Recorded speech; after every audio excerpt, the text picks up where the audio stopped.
বিগত ৩ জাতীয় নির্বাচনকে অবৈধ বলে সাবেক প্রধান নির্বাচন কমিশনার কাজী রকিবউদ্দিন আহমেদ, নুরুল হুদা, হাবিবুল আওয়াল ও সাবেক প্রধানমন্ত্রী শেখ হাসিনা সহ ১৮ জনের নামে রাষ্ট্রদ্রোহ মামলা হয়েছে। এছাড়াও এতে আসামি করা হয়েছে ৩ মেয়াদে থাকা সংসদ সদস্যদের। আদালত মামলা আমলে নিয়ে তদন্ত করে প্রতিবেদন দিতে নির্দেশ দিয়েছেন।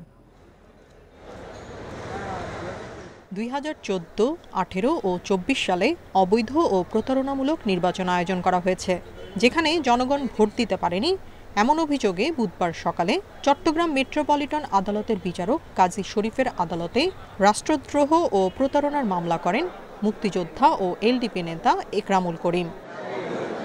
এ মামলায় আসামি করা হয় সাবেক প্রধান নির্বাচন কমিশনার কাজী রকিবউদ্দিন আহমদ, কেএম নুরুল হুদা ও কাজী হাবিবুল আউয়ালকে।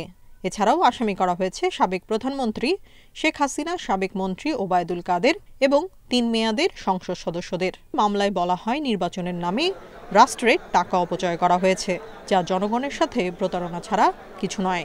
2014, 2018, 2024-এর একটা ফ্রড অ্যাক্টের প্রতারণামূলক নির্বাচন ফেস করেছি। আমি বা আমাদের দেশবাসী নির্বাচনে অংশগ্রহণ করতে পারে নাই।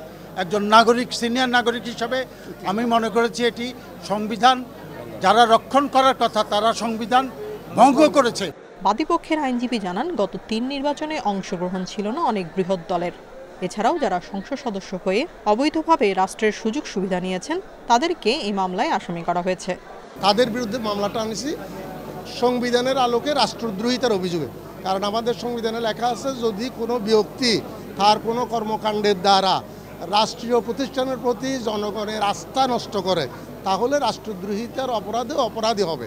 আদালত রাষ্ট্রদ্রোহ মামলা আমলে নিয়ে পুলিশকে দ্রুত সময়ের মধ্যে প্রতিবেদন দেওয়ার নির্দেশ দিয়েছে। Independent news. এ নিয়ে আরো জানাতে চট্টগ্রাম থেকে যোগ দিয়েছেন সহকর্মী আলমগীর সবুজ।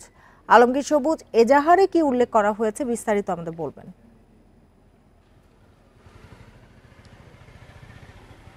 এজাহারে আসলে আমরা যেটা বলা হয়েছে সেটা এতক্ষণ যেটা প্রতিবেদনে শুনছিলাম সেটাই। সেখানে বলা হচ্ছে 2014, 18 এবং 2024 সালে যে ভোটারবিহীন যে প্রহসনে নির্বাচন হয়েছে, তারা সেখানে বলছে জনগণের অংশগ্রহণবিহীন প্রহসনের জাতীয় সংসদ নির্বাচন আয়োজন ও সংবিধানের রক্ষণ, সমর্থন ও নিরাপত্তা বিধানের শপথ ভঙ্গ করে অনির্বাচিত ব্যক্তিদের সংসদ সদস্য ঘোষণা করা হয়েছে বলে অভিযোগ আনা হয়েছে।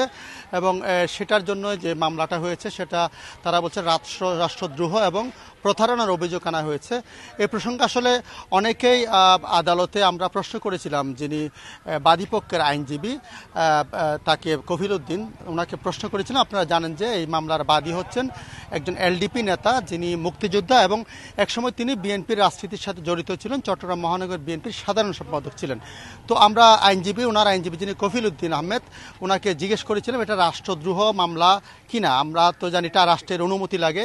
সে প্রসঙ্গে তিনি বলেছেন যেহেতু মামলাটা গ্রহণে কোনো সমস্যা নেই বলে তিনি জানিয়েছেন। তিনি বলেছেন রাষ্ট্রদ্রোহ মামলার ক্ষেত্রে অনুমতি লাগে যখন মামলা যারা অভিযুক্ত, যাদেরকে আসামি করা হয়েছে কিংবা বিবাদী করা হয়েছে, তাদের যদি কখনো আদালতে সমন জারি হয় কিংবা তাদের গ্রেফতারি পরোয়ানা জারি করা হয় কিংবা কোনো কারণে আদালত যদি তাদের ডেকে পাঠায়, তখন তাদের এই প্রসঙ্গে তাদের রাষ্ট্রের অনুমতি লাগে বলে তিনি আমাদেরকে জানিয়েছেন। এবং তিনি বলেছেন মামলাটা রাষ্ট্রদ্রোহ এবং প্রতারণা মামলা হিসাবে আদালত আমলে নিয়ে এটা কম সময়ের মধ্যে তদন্তের জন্য নির্দেশ দিয়েছেন এবং একজন সিনিয়র যিনি পুলিশ কর্মকর্তাকে দিয়ে এটা তদন্ত করার জন্য নির্দেশ দিয়েছেন।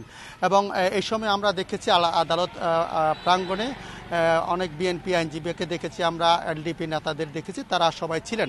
এবং আপনারা জানেন যে এই মামলায় 3টা নির্বাচনের যে প্রধান নির্বাচন কমিশন এবং পুরা নির্বাচন কর্মকর্তা এবং সচিবদেরকে আসামি করা হয়েছে। পাশাপাশি সাবেক প্রধানমন্ত্রী এবং সাবেক মন্ত্রী ওবায়দুল কাদের সহ 18 জনের নাম উল্লেখ করা হয়েছে। এবং তারা বলেছেন যে বিগত যে 3টা সংসদ সদস্যদেরও আসামি করা হয়েছে, তাদের নামগুলি পরে জানানো হবে বলে আমাদেরকে জানিয়েছেন। চট্টগ্রাম থেকে জানাচ্ছিলেন সহকর্মী আলমগীর সবুজ।